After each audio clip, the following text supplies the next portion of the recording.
kung matuturuan lang po natin ang maayos na paghiwa-hiwalay ng mga basura natin, malaki po ang mamemenos ng pamahalaang bayan sa pagtatapon ng basura. Kailangang maturuan ang pamayanan natin na mag-segregate ng basura. Kaya nga po, sabi ko, basura po ninyo, ibabalik ko sa tahanan ninyo. Maibabalik ko po sa mga tahanan nyo, yung mga nabubulok na basura na yan sa pamamagitan ng mga namumungang halaman. Konting-konting bahagi na lamang ng basura sa bayan ng Marilao ang matitira. Iyan ang isa sa pangarap ng inyong lingkod. Kailangan po namin ang tulong nyo para ang pangarap na ito ay magkatotoo. Para po maiwasan nating gumasta ng 70 milyong piso para lang dalhin ang basura natin magmula sa bayan ng Marilao. Papuntang saan? Doon po sa hangganan ng Clark at saka ng Tarlac.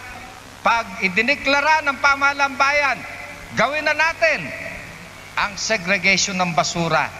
Tulungan nyo kami. Dahil ang masesave po natin dito, yun na po yung pangarap namin, magkabahay ang mga mahihirap. Sana po naintindihan natin yan.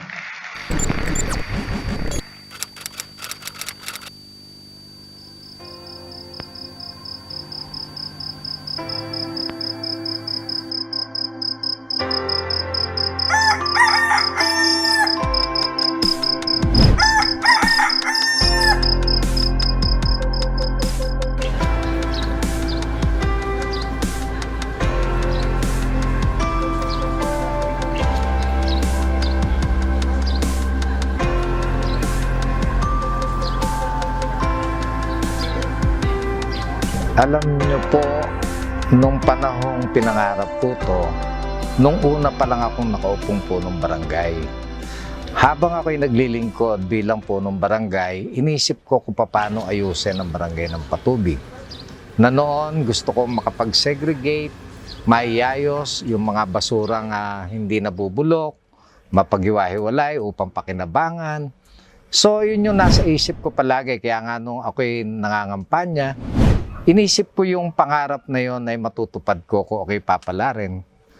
Pag-upo ko, yung naglalaro sa isipan ko ay naipasa ko na kay Architect Ardel.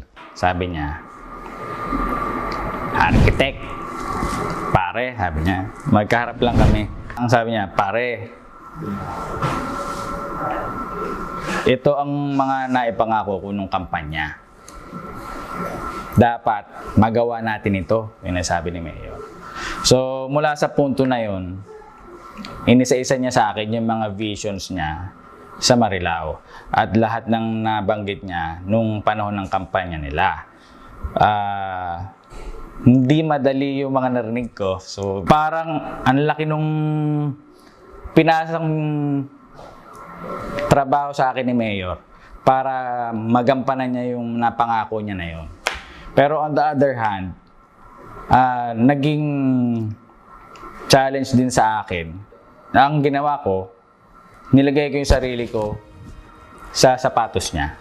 Kumbaga, kinuha ko lahat ng ideas niya para yun ang ginawa kong sandata para during my design phase, andun yung gusto ni Mayor. Ito naman yung sa part ng architecture. Mula dun sa pira-pirasong mithiin ni Mayor dun sa project, ito naman yung trabaho ko bilang arkitekto na binuo ko yung pira-pirasong mithiin ni Mayor para matapos ang plano nitong liwasang pangkalikasan. At natulungan tayo ng Sangguniang Bayan para budgetan. At eto, nakita natin na natupad yung pangarap pa lang noon, ngayon ay naisa sa katuparan na. Actually, hindi po pwedeng hindi namin suportahan. Una, pinagkaisahan sa executive and legislative agenda na isa sa priority programs ng Pamahalang Bayan ng Marilao ay tungkol sa basura. Nag-agree ang lahat na maglagay ng karampatang pondo upang maumpisahan agad ang proyektong ito. Kailangan lahat ng programa na yun, lalapatan mo ng kaukulang pondo. Kasi sabi nga ni Mayor, bali wala yung pangarap kung wala namang perang gagamitin, di ba? So lahat yun, chinek namin kung may pondong bang pagkukunan para maisagawa yung programa. So, yun, pagdating sa session namin, naipasa naman ito sa Sangguniang Bayan. Pinag-aralan din namin kung feasible ba yung proyektong gustong gawin ni Mayor. Nakita namin, maganda yung adhikain ng programa kasi maiaayos natin yung problema sa basura. Napakalaking matitipid ng pamahalaan bayan. Kaya nung nakausap namin yung buong Sangguniang Bayan, lahat sila sumang-ayon. Walang hindi sumang-ayon dahil natuwa sila, nakita nila na yung problema sa baha, ang nagiging cause niya, basura. Tapos, yung mga basura sa mga bahay-bahay, sabi ni Mayor, ibabalik niya bilang isang matabang lupa na may halaman. Which is, nakita ko ngayon personal, pagka pumupunta kami sa liwasan, talagang may maraming halaman. At yun, galing sa mga basurang nabubulok na isinaayos ng ating mga kasamaan sa pamahalaan. Sapagkat itong Republic Act 9002 ay napakatagal ng problema.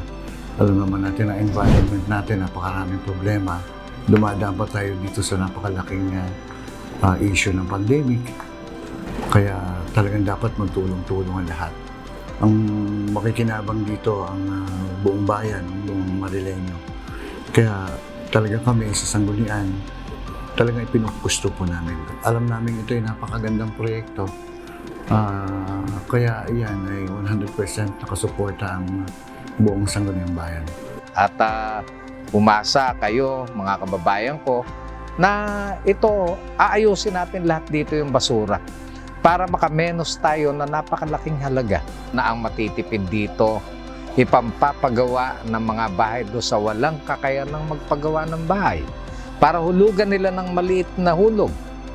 Yun yung kahalagahan nito. Pangalawa, matututunan nilang magtanim sa bahay dahil ito yung sinabi ko noon na basura ninyo ay ibabalik ko sa inyong mga tahanan sa pamamagitan ng may tanim na halamang gulay na namumunga at namumulaklak na halaman.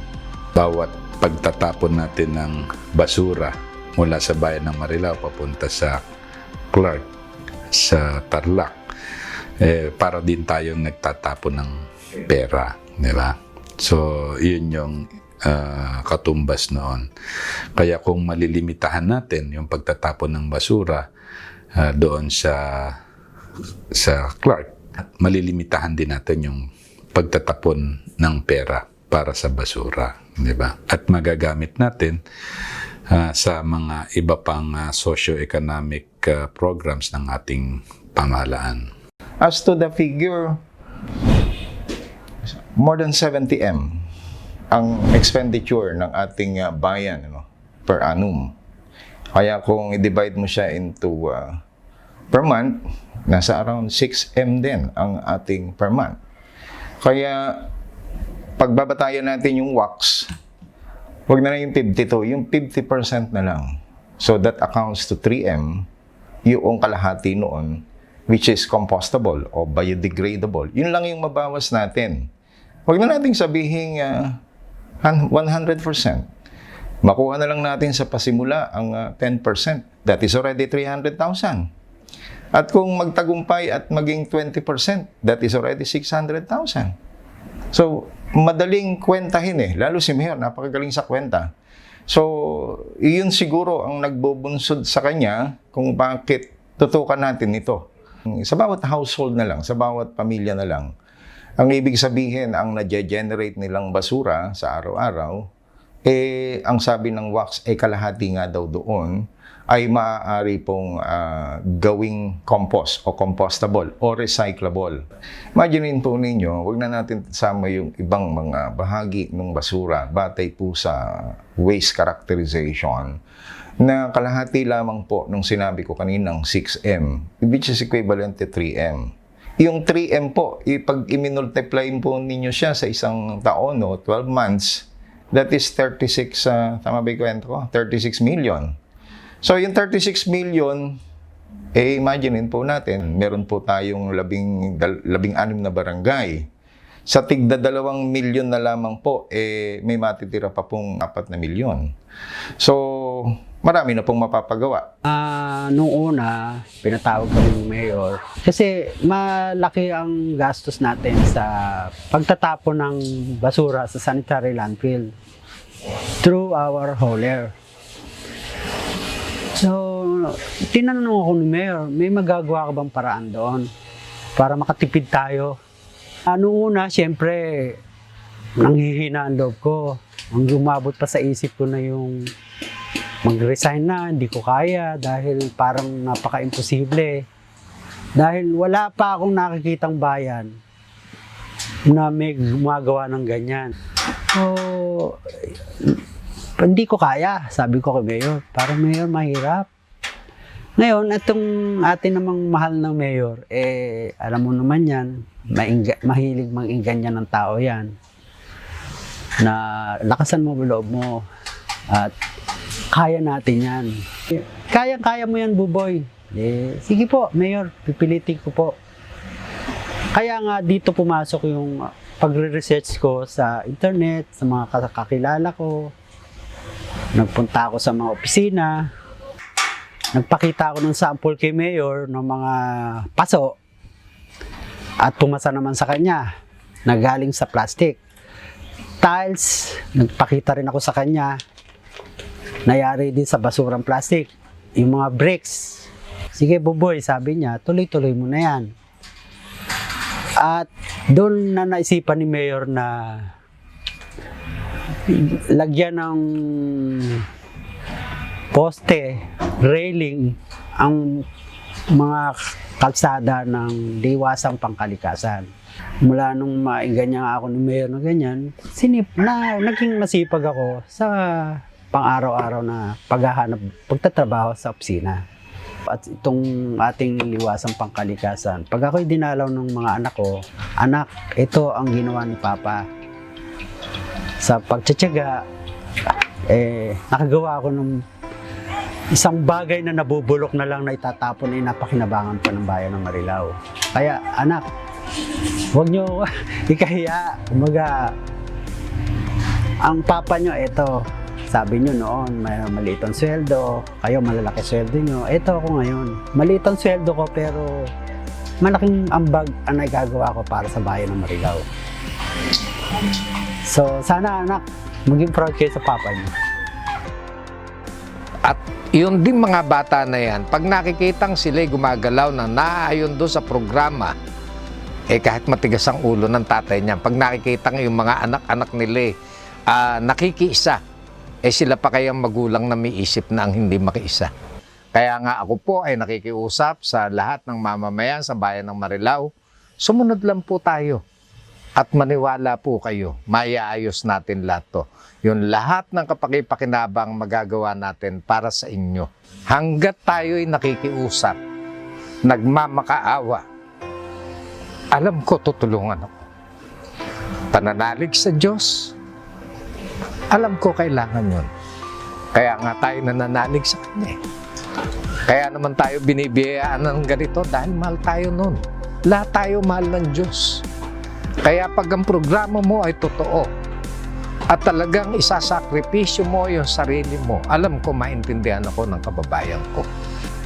Kaya umaasa ako na hindi magiging balakid yung pag-uutos o yung pakikiusap sa mga kababayan kong ayusin ang basura.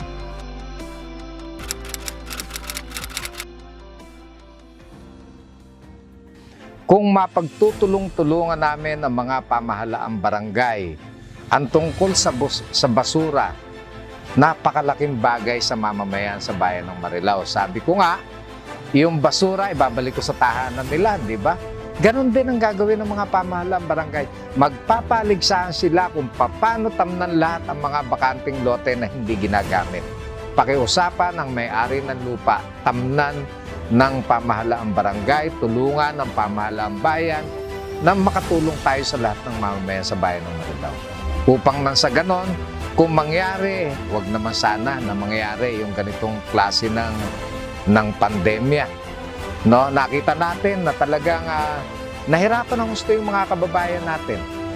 Ngayon natin naisip na dapat pala kagaya pa rin nung araw na ang bawat mamamayan nagtatanim ng mga gulay sa bakuran. Nagtatanim ng kung anumang pakikinabangan.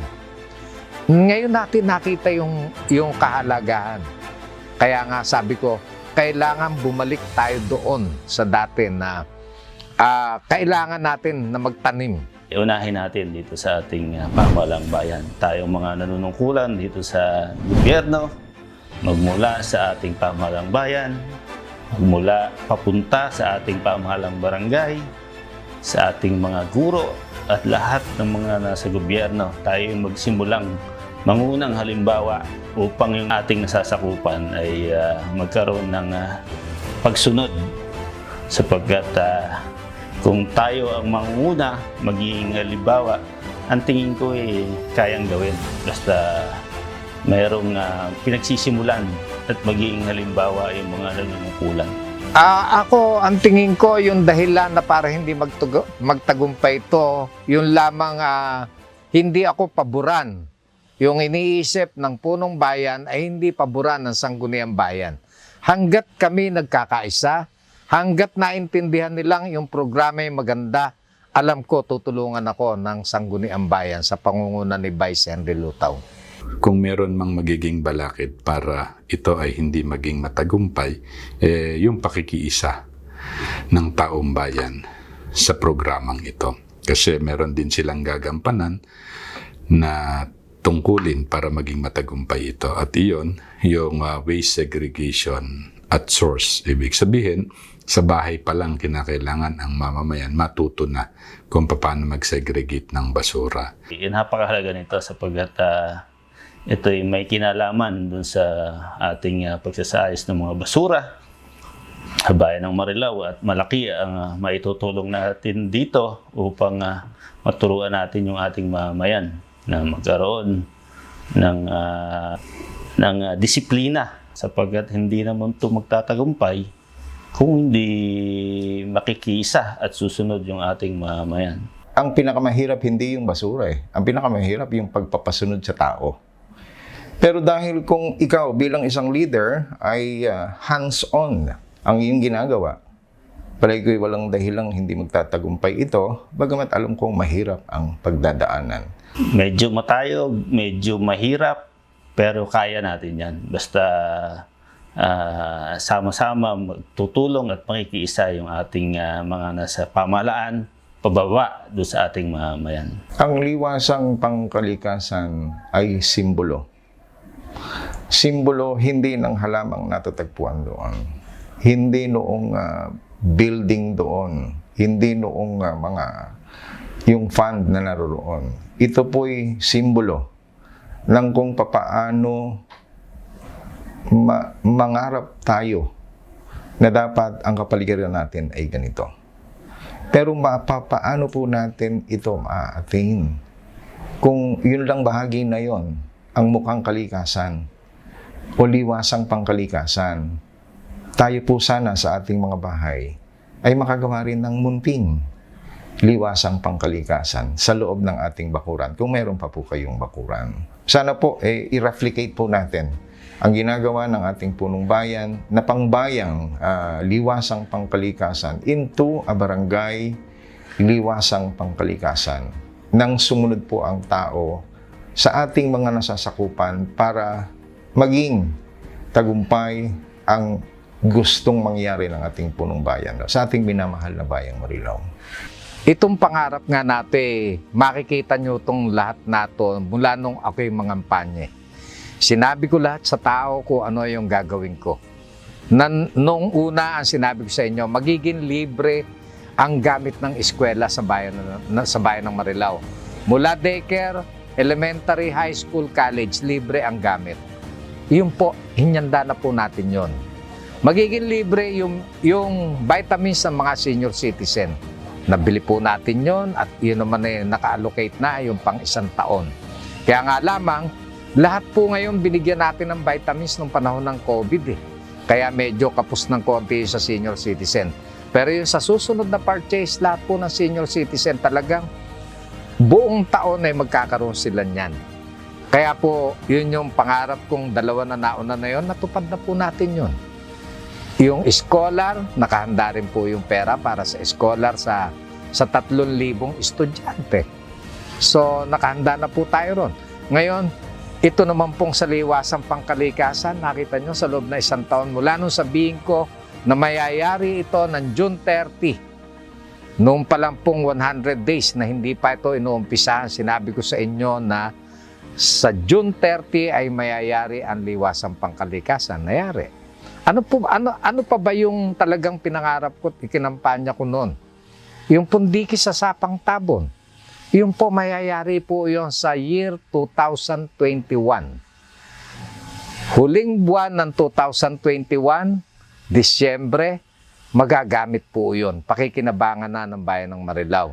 Yung pangkaraniwang baha po, maaalis po natin yon sa bayan ng Marilao. At yung pong pangatlo, kasabay po dyan yung pabahay dahil nga ito bubuksan na ngayong July. Pagdating po ng pagpasok ng taon ng 2021, mga month of March, kung papalarin po tayo at makakakuha pa rin tayo ng income at masisinop natin yung income ng bayan ng Marilao, mauumpisahan po yung pabahay. Bago po matapos yung termino na 3 taong ko, yung ipinangako ko po, masasabi ko sa inyong handyan na yon.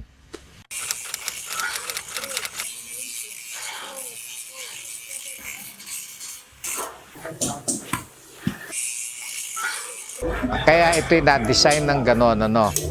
Kung ang tao ay pupunta rito, paano natin silang tuturuan ng segregation kung hindi nila makikita na ganun pala yung kapupuntahan ng mga basura na yan. So sa ganung paraan, makita nilang ganito pala ang kauwian ng basura na bubulok, yung basurang hindi nabubulok na hindi maipagbibili, nagagawa mong poste, nagagawa mong tiles, nagagawa mong tapakan sa mga garden. Hindi ba may inganya kang mag-segregate ng basura? Dahil naipakita mong nahandito rin yung kapupuntahan. Yung out of sight, out of mind. Pag hindi po nila nakikita, wala po sa isip. Magpakita ka ng maganda, magpakita ka ng makakainganya in order to put it into their minds. Gampanan nila. Magsilbing inspirasyon sa kanila. Sapagkat kung ang mayor ay ginagampanan to, edi dapat lalo ako. Parang walang iniwan lang din yan doon sa ibang mga plaza, patio, Luneta Park, na kung saan ay kailangan ding puntahan ng tao para ma-remind sa mga taong si Rizal ang ating pambansang bayani. So, ibig sabihin, sumisimbolo siya ng kung ano ba tayo. Ito pong sa atin na ginamit po natin yung term na liwasan, ibig sabihin, hindi lang po siya talagang transfer station ng basura. Hindi lang po siya consolidation area ng basura. Kung hindi dapat magbigay ng inspirasyon, bakit ginagawa sa isang maliit na bahagi ng solar na ginawang liwasang pangkalikasan, sa maliit na bahagi ng liwasang pangkalikasan, kung titignan po ninyo, mas malaki po yung nauokupa ng pagdadalhan ng magiging produkto. Di ba iisipin natin, ang basurahan ay mabaho. Pero dito wala kang maamoy eh. Inaayos natin.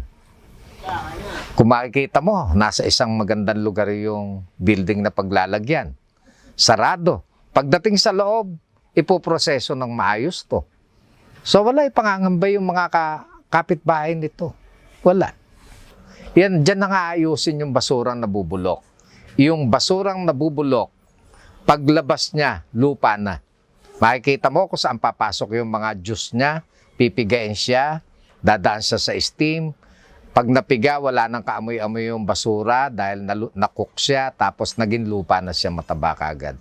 In 2 days, naproseso mo yung basura na bubulok na yan. Yung pagtatamnan at gagawing pataba sa halaman, yan din naman basura yun eh. Mimixuran mo lang ng mga ilang abono yan, mataba na yun. So matagal na nilang pakikinabangan sa bahay. Yung ibang hindi na talaga maipoproseso, Pero halos lahat maipoproseso Pero yung pa rin yung dadali natin sa Tarlac, doon sa sanitary landfill. Pero napakalaking porsyento na yung mababawas. Makababawas ka ng 60 to 65% doon sa total na ibinabayad natin. Kaya napakalaki ng mamemenos.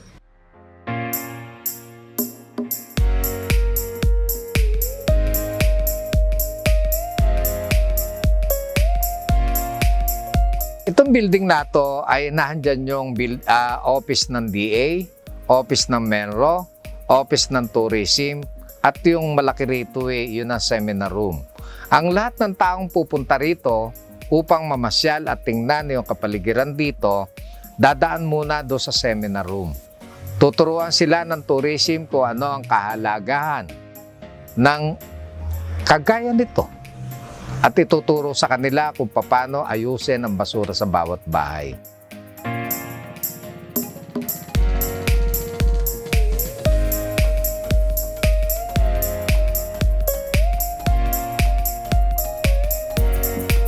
Sigurado ako, magiging ecotourism to.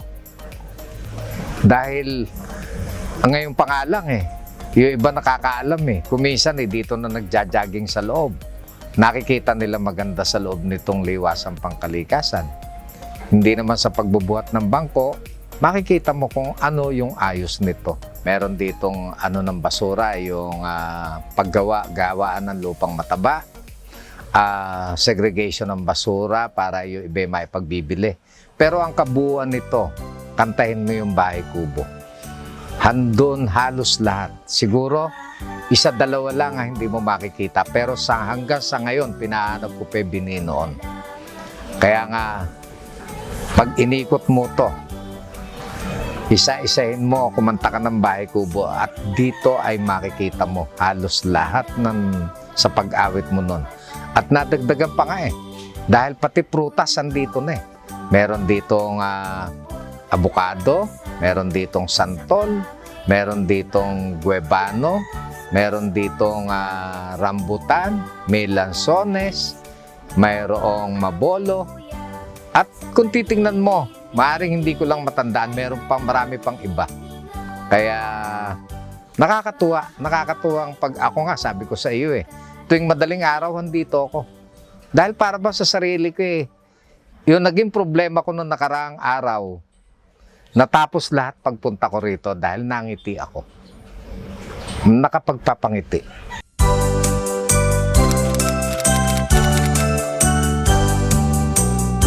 Alam nyo po, ang magiging itsura ng bayan ng Marilao, isang malusog na bayan. Ang kinakain ay mga halamang tanim nila at makikita nyo ang luntian ng bayan ng Marilao.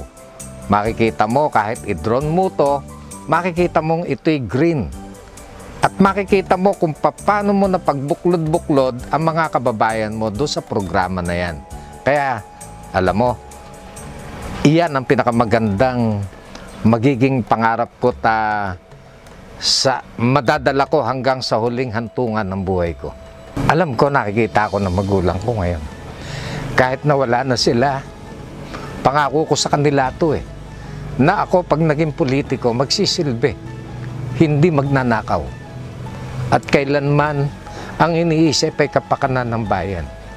Kaya alam ko, kahit hindi nila inabutan na maging punong bayan ako, bago ako lumaban at manalo, noon sila namatay, noon siya namatay. Kaya nga, sa isip ko ngayon, regalo ko sa kanila to. Kung saan man sila naroon ngayon, masaya sila dahil ang pangaral nila sa isang anak nilang katulad ko ay hindi ko bibiguin na talagang maglilingkod.